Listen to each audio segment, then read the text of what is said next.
There is a man in a garden whose name nobody remembers. His name is Malchus.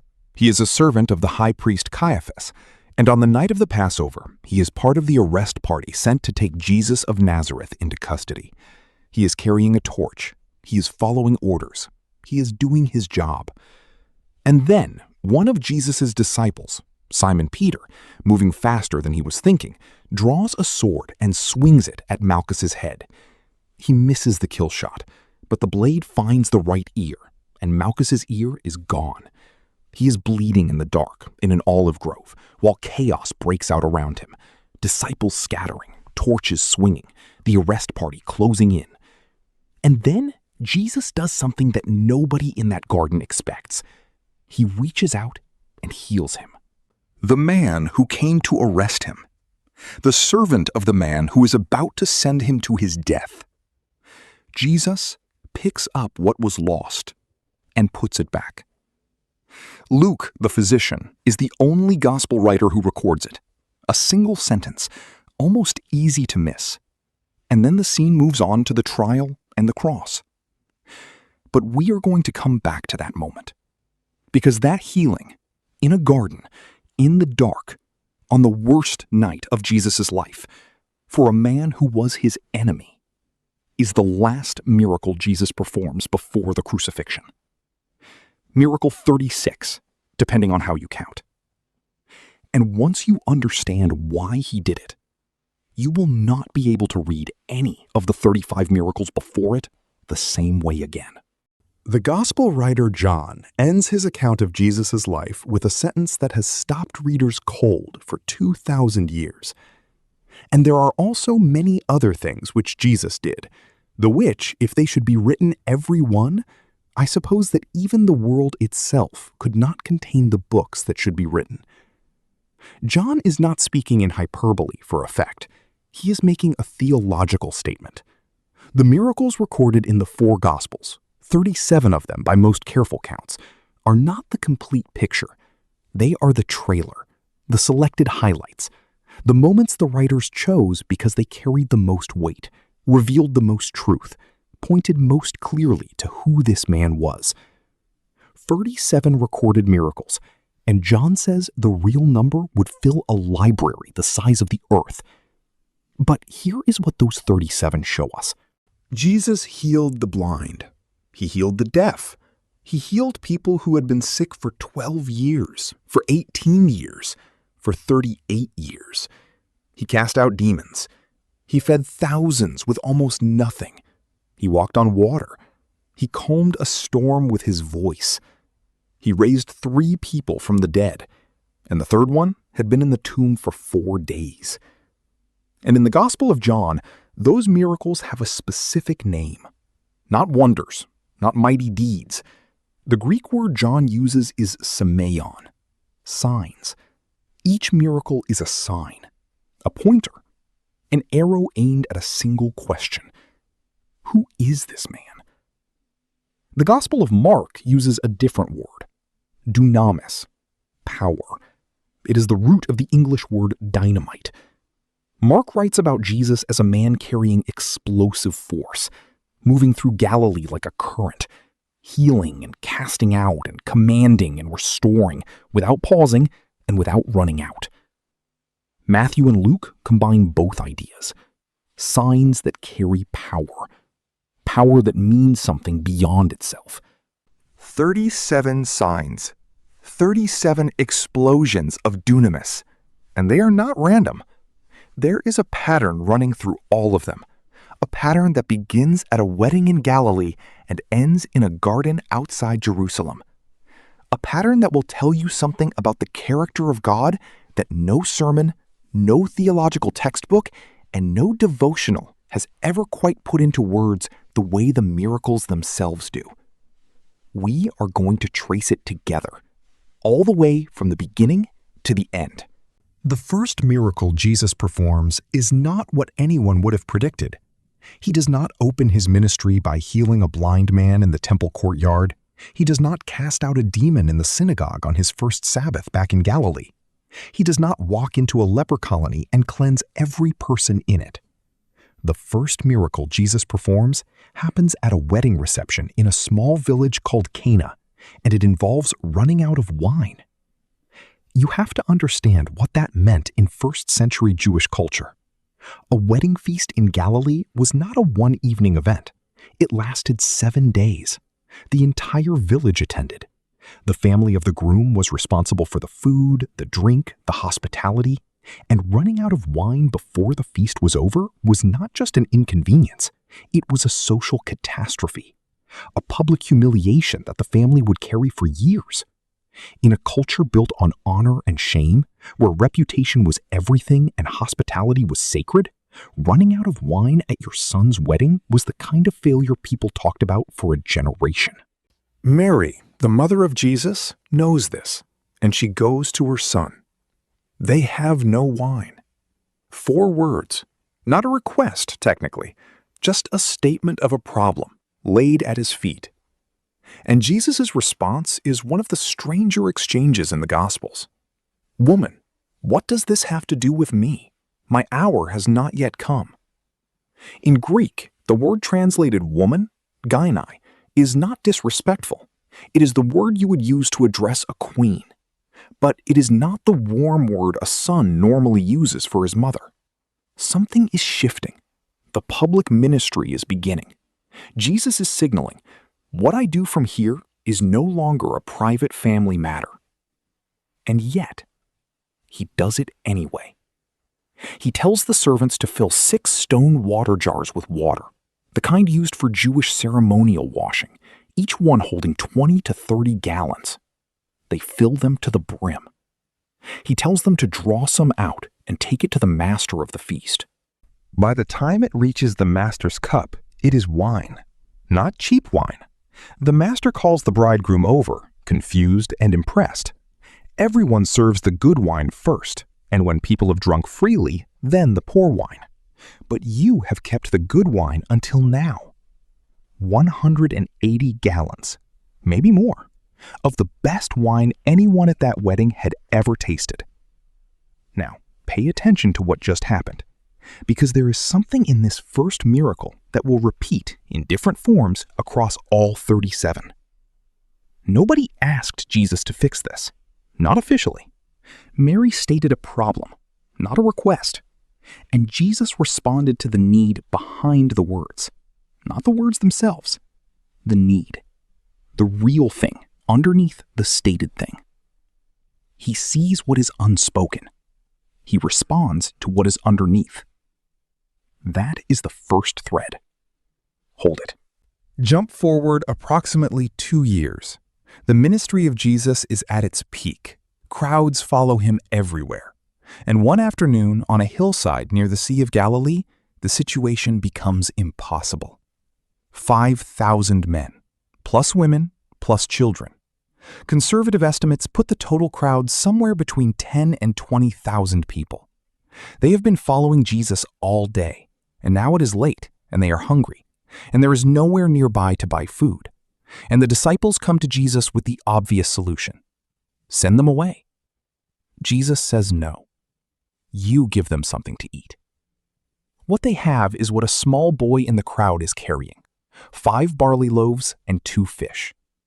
Barley bread was the food of the poor, the cheapest bread available, the food of people who could not afford wheat. This is not a wealthy family's child making a generous donation. He is almost certainly a peasant child, with the kind of lunch that peasant children carry. He gives it anyway. Jesus takes the bread. He looks up to heaven. He gives thanks. He breaks it, and he gives it to the disciples to distribute. 20,000 people eat until they are full. 12 baskets of fragments left over. More remaining than what they started with. The arithmetic of heaven runs in the opposite direction from the arithmetic of scarcity. This miracle, the feeding of the 5,000, is the only miracle Jesus performs that is recorded in all 4 Gospels. Matthew records it, Mark records it, Luke records it, John records it. Every Gospel writer, working independently, writing for different audiences in different cities at different times, agrees. This happened. This is the one miracle none of them could leave out. Of all 37 signs, this is the one the early church considered most essential. Not the resurrection of Lazarus, not walking on water.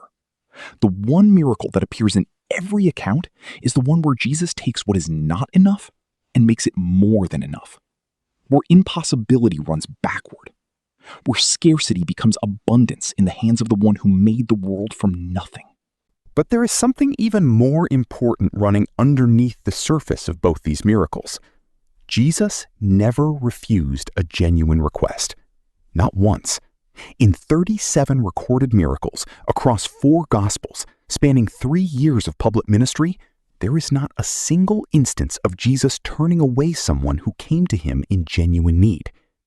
He healed a Roman centurion's servant, a Gentile, an occupying soldier, a member of the empire that would eventually execute him. He healed him without hesitation and praised the centurion's faith in front of the Jewish crowd watching.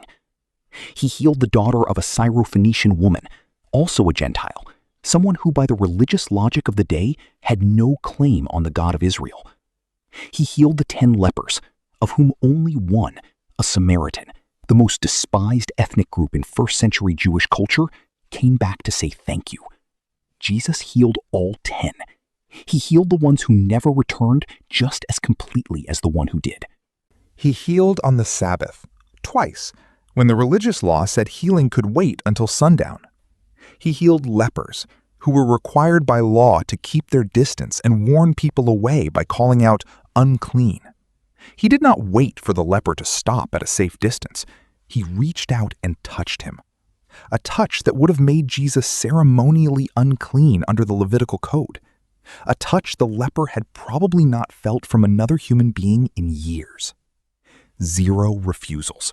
37 for 37. A skeptic would say, that is what you would expect from a legend. Stories get polished over time. The failures get edited out. But here is what makes that argument very difficult to sustain. The gospel writers do record moments where Jesus' power was limited.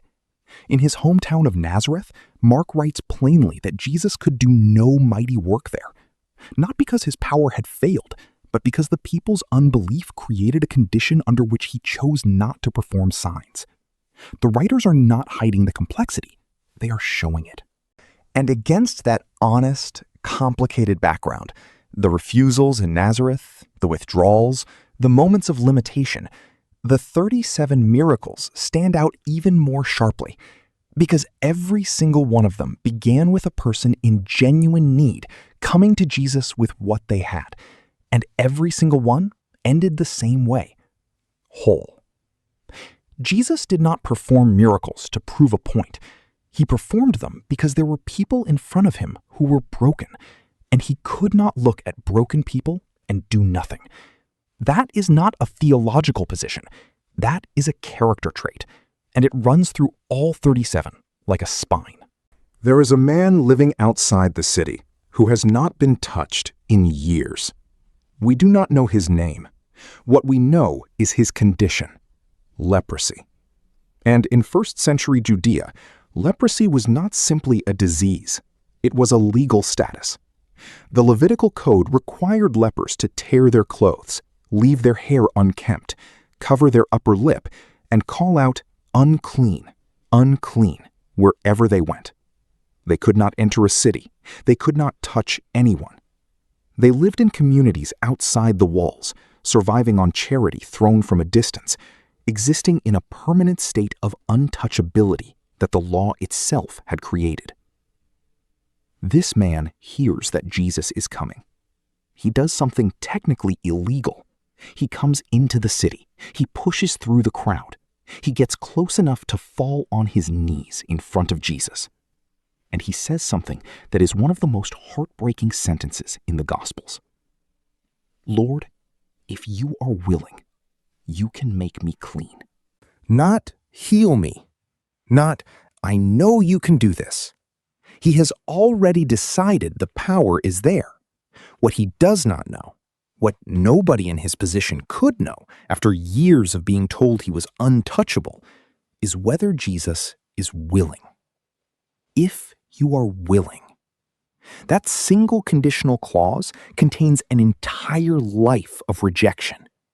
And Jesus does not answer with words first. He answers with his hand. He reaches out and touches the man, touches him, the thing no one had done, the thing the law explicitly prohibited.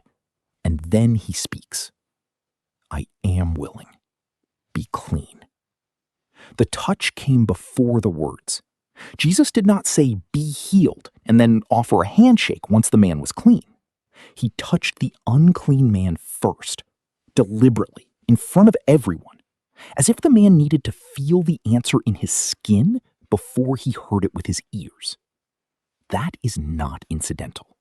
That is the character of these miracles. A few weeks later, in Capernaum, Jesus is teaching in a house so crowded that nobody else can get through the door. 4 men arrive carrying a paralyzed friend on a mat. They cannot get in, so they go up to the roof, dig through the clay and thatch, open a hole large enough to lower their friend through, and lower him down on his mat into the middle of the room. In front of everyone, in the middle of a sermon, through a hole they just made in someone's ceiling. Jesus looks at the man lying at his feet, and before he heals him, he says something that makes the scribes in the room sit up very straight. Son, your sins are forgiven.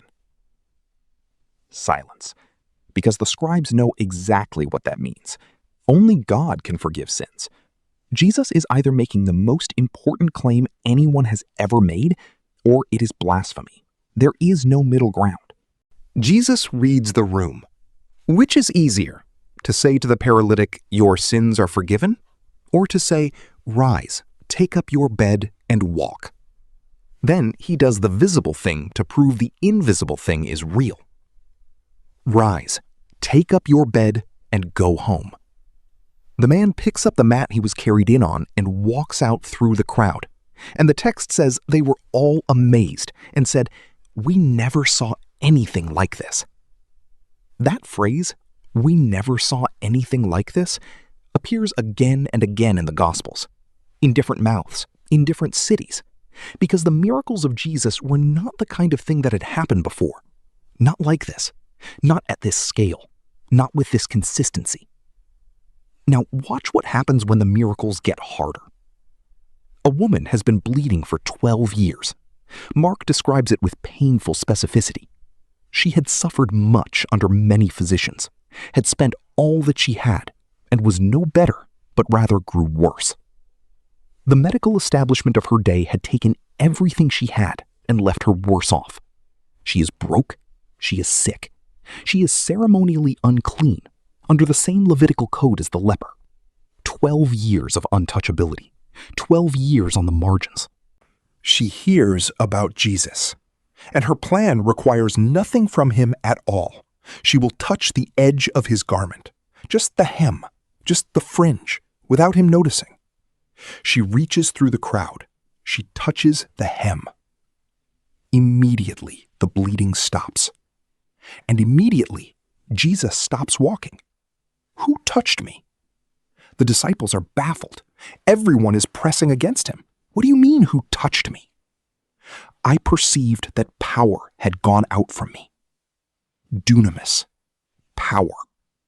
It moved from him to her without a word, without a command, without even an intentional act of healing on his part.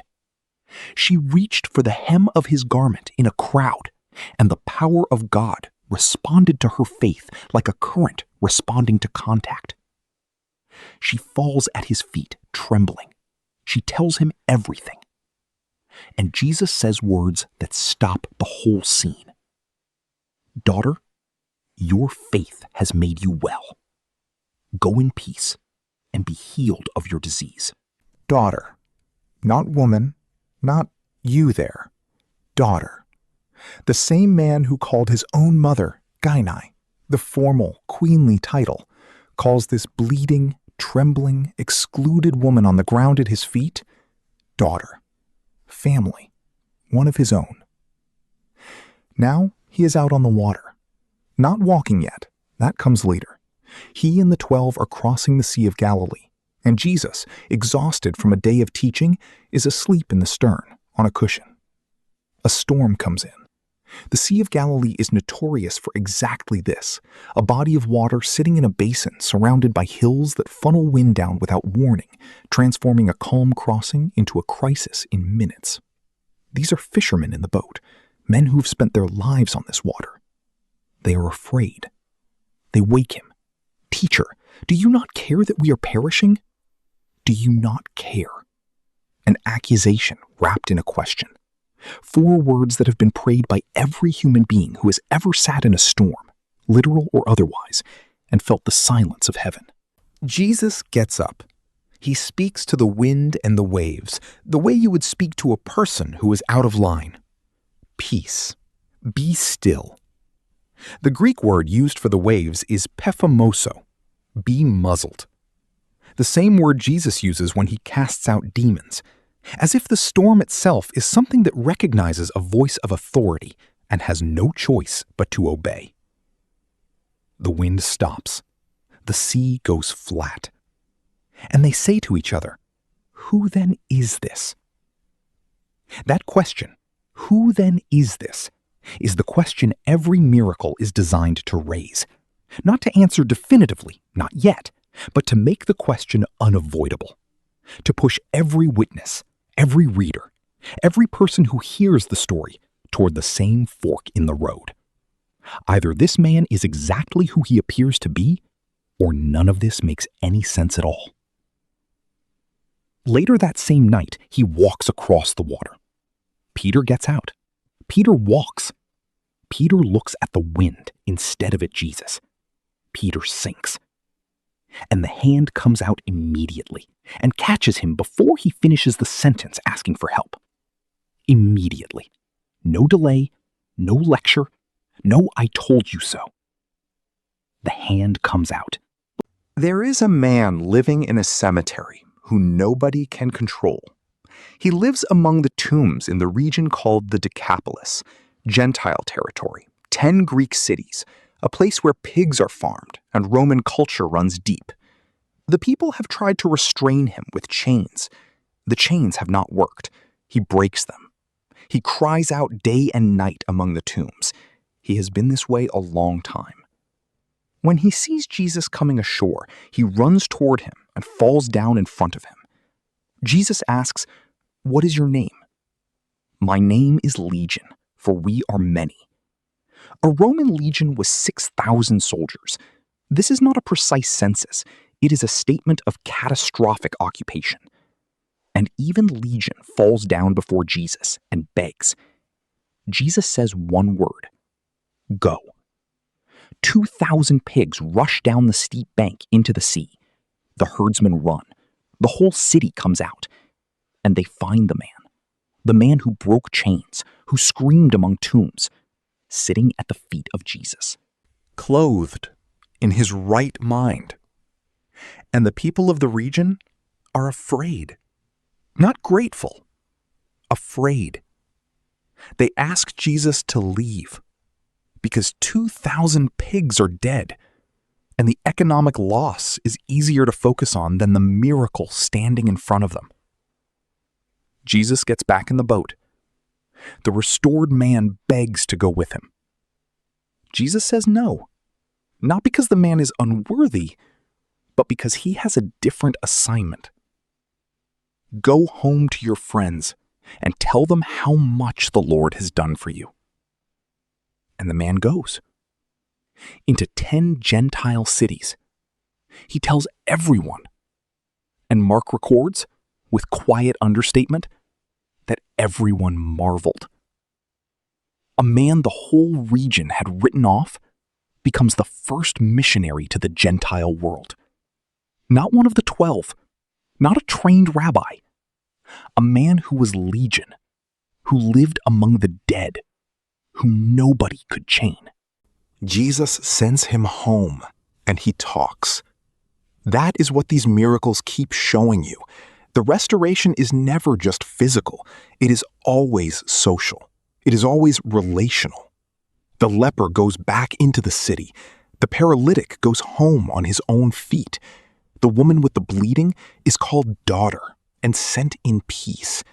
Legion goes home to his friends. Jesus does not heal people and leave them standing alone in an empty field. He heals them and sends them back into the lives that the sickness stole from them. But now the miracles cross a line. Not a moral line, a metaphysical one. Because what comes next is not healing a broken body. What comes next is reversing death itself. And Jesus does it 3 times. Each time he waits a little longer. Each time the impossibility deepens. The first one happens fast. A synagogue leader named Jairus falls at Jesus' feet. His daughter is dying. She is 12 years old. Jesus goes with him. And on the way, the woman with the bleeding, the stop, the crowd, the daughter, your faith has made you well. And while all of that is happening, someone arrives from Jairus' house. Your daughter is dead. Do not trouble the teacher anymore. There it is. The window closed. The moment passed. Jesus hears it. He turns to Jairus, and he says the only thing worth saying in that moment. Do not fear. Only believe. He keeps walking. He arrives at the house. The mourners are already there. The flute players, the wailing women, the whole apparatus of first-century Jewish grief already assembled and in motion. He tells them the girl is not dead, but sleeping. They laugh at him. They know death. Jesus puts them all outside. He goes in with the father and mother and Peter and James and John. He takes the girl's hand, and he says 2 words in Aramaic, the language he and she both grew up speaking. Talitha, Koum. Little girl, get up. She gets up and walks. And Jesus, in the room still vibrating with whatever just happened, tells them to give her something to eat. The child is hungry, and someone should feed her. The tenderness of that detail, in that moment, is almost impossible to process. The second resurrection is different in almost every way. Jesus is not responding to a request. There is no father falling at his feet. No one has asked him for anything. He is walking toward the city of Nain when he meets a funeral procession coming the other way.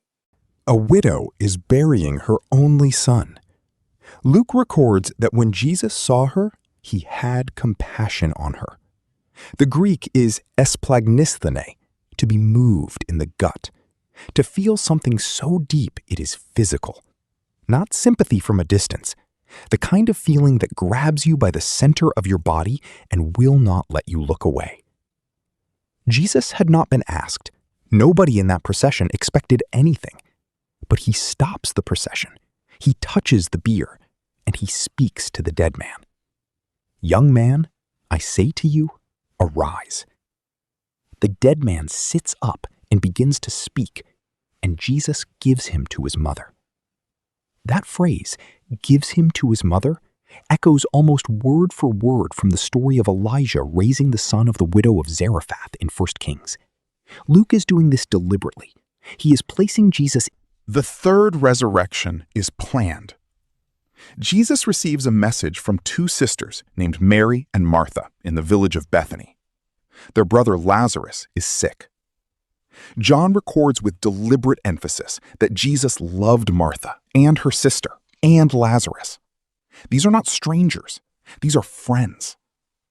And when Jesus hears that Lazarus is sick, he stays where he is for 2 more days. He waits, on purpose, while his friend is dying. When he finally arrives in Bethany, Lazarus has been in the tomb for 4 days. Martha meets him on the road. Lord, if you had been here, my brother would not have died. She is not wrong. She is not faithless. She is grief-wrecked, and she is saying the truest thing she knows. Then Mary comes. She falls at his feet. Same words, same grief, same accusation that love always makes when it has run out of other options. And Jesus The man who calmed a storm with 2 words, who raised a girl with 2 words, who stopped a funeral procession in the road, does not immediately perform a miracle. He weeps. John 11:35, the shortest verse in the Bible. Jesus wept. The crowd says, "See how he loved him." But some of them say something harder. Could not he who opened the eyes of the blind man have kept this man from dying? It is the same accusation the disciples made in the storm. Do you not care? The accusation that grief always makes, because grief needs somewhere to put itself. Jesus goes to the tomb. He tells them to take away the stone. Martha protests, "Lord, by this time there will be an odor, for he has been dead 4 days. Long enough that the body has begun to decompose. Long enough that no one can call this a near-death experience or a misdiagnosis." The stone is removed. Jesus looks up and prays. Then he shouts, "Lazarus, come out!" And Lazarus comes out, still wrapped in the burial cloths, hands and feet bound, face wrapped in a cloth, walking out of a tomb 4 days after he was buried. Unbind him and let him go. 3 resurrections, 3 different settings, 3 different levels of impossibility. A girl in a private room just after death. A young man being carried to his burial on a public road. A man 4 days in a tomb in front of a crowd large enough to change the course of history. The pattern is not random. Jesus is building a case. He is answering the question, who then is this, by expanding the answer each time. First, death, more public, then more permanent, then undeniable. And everyone in Jerusalem hears about Lazarus. The Pharisees hold a council. The chief priests begin to plan. Because you can explain away a healing. You can call it psychosomatic. You can find a reason. You cannot explain away a man walking out of his tomb 4 days after he was buried. Not with the crowds that saw it, not with the witnesses, not with Lazarus himself, still walking around Jerusalem, being pointed at in the street. So they decide to kill him. And Jesus knew. He always knew. He waited 2 days on purpose. He wept at the tomb, knowing exactly what he was about to do, knowing that what he was about to do would cost him everything. He wept anyway, and then he shouted into the dark, and Lazarus walked out. Now we go back to the garden. It is late Thursday night, moving into Friday. The Passover meal is finished. Jesus has been praying alone in Gethsemane while the disciples sleep. "Father, if it is possible, let this cup pass from me. Nevertheless, not as I will, but as you will." The Son of God in the dark, asking if there is another way. There is not. He knows there is not. He asks anyway. Because the weight of what is coming is real, and the humanity of Jesus is not a costume over his divinity. It is as genuine as the divinity itself. Then the torches appear. Judas leads the arrest party through the gate, a cohort of Roman soldiers and officers from the chief priests, carrying lanterns and weapons. Judas walks up to Jesus and kisses him. The signal, the betrayal. And Peter draws his sword. He swings at Malchus. The blade finds the right side of his head. The ear is gone. He is bleeding in the torchlight. Jesus speaks. No more of this. He tells Peter to put the sword away. He asks, "Do you think I cannot appeal to my Father, and he will at once send me more than 12 legions of angels?" 12 legions. 72,000 angels against 600 soldiers.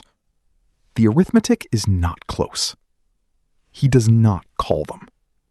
And then, in the middle of the arrest, with Judas standing there and the soldiers closing in and the disciples about to scatter, Jesus turns to Malchus.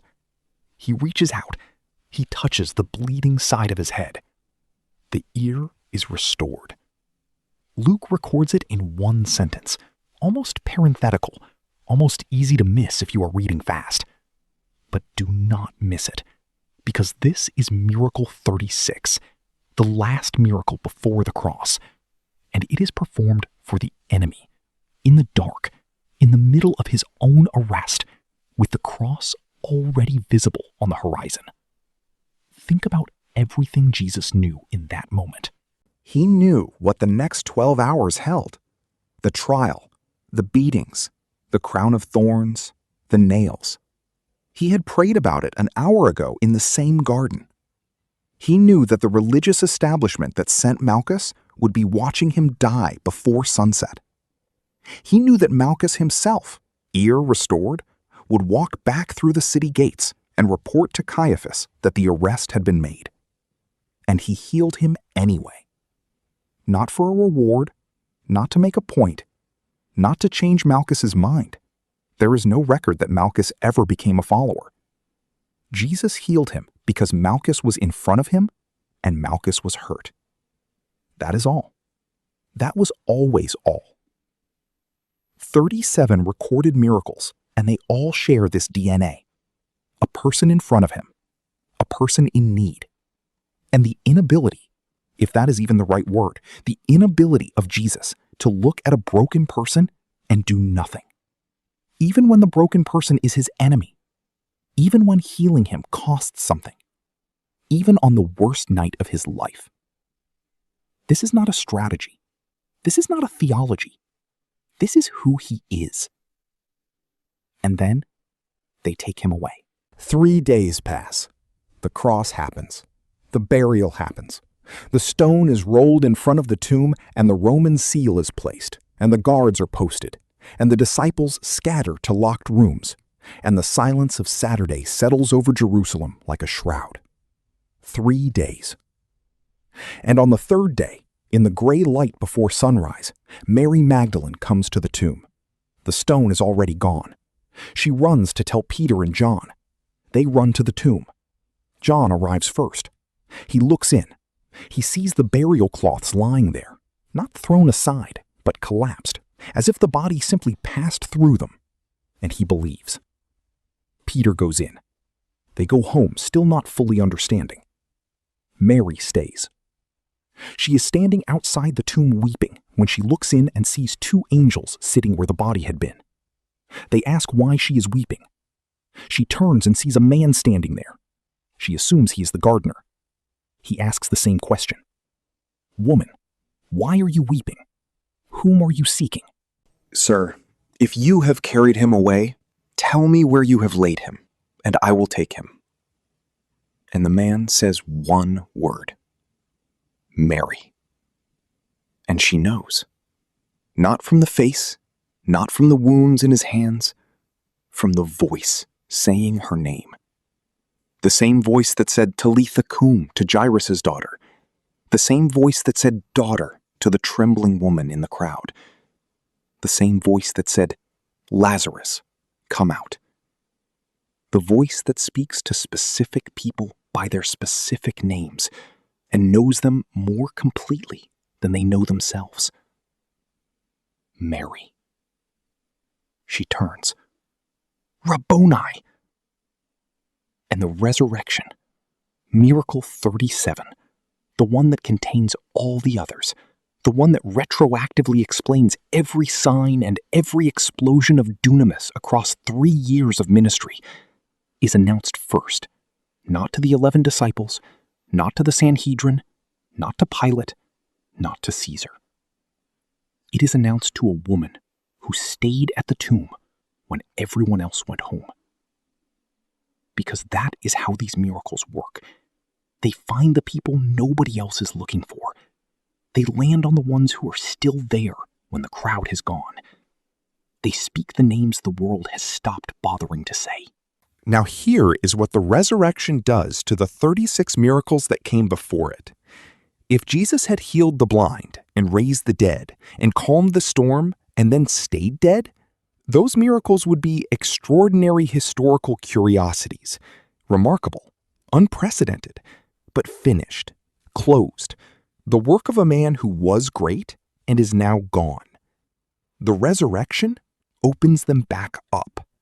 Because if Jesus is alive, if the tomb is genuinely empty, if the body passed through those burial cloths, if Mary genuinely heard her name in a voice she recognized, then everything he did before is still happening.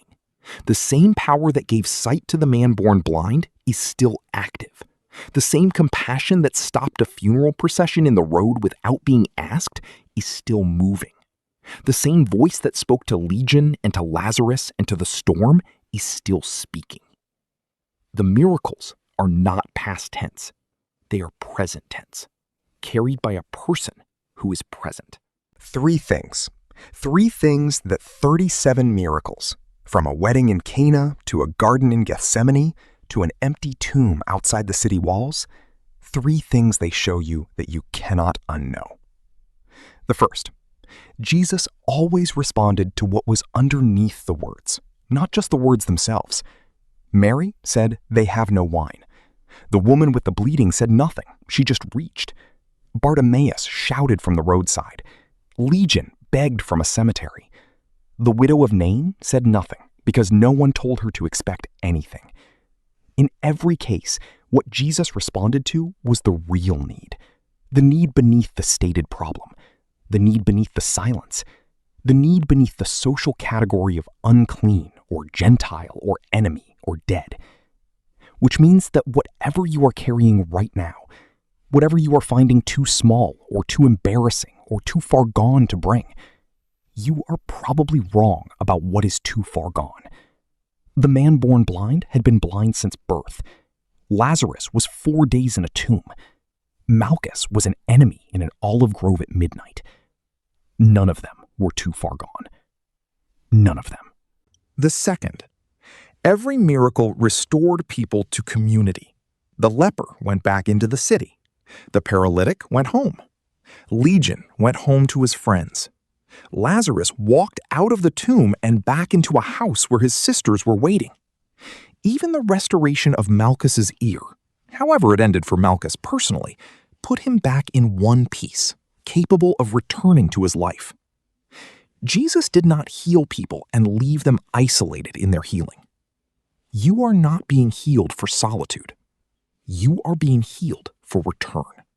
The third, the miracles escalated. They got bigger. They moved from water into wine to a storm calmed, to a man 4 days dead, to the resurrection itself. And they were building towards something the whole time, building toward the moment when the one performing the miracles would become the subject of one, when the healer would need healing, when the one who raised Lazarus would himself be raised. The resurrection is not a surprise ending. It is the only ending that makes sense of everything that came before it. Every sign pointed here. Every explosion of dunamis was a trailer for this. Every "who then is this?" was a question with one answer that the empty tomb finally made unavoidable. This is who this is. The one who holds the keys, the first and the last, the living one. The one who on the last night before the cross, in a garden, in the dark, with everything already in motion and nothing left to stop it, reached out and healed the ear of the man who came to arrest him. Because there was a person in front of him who was hurt. And that was always enough.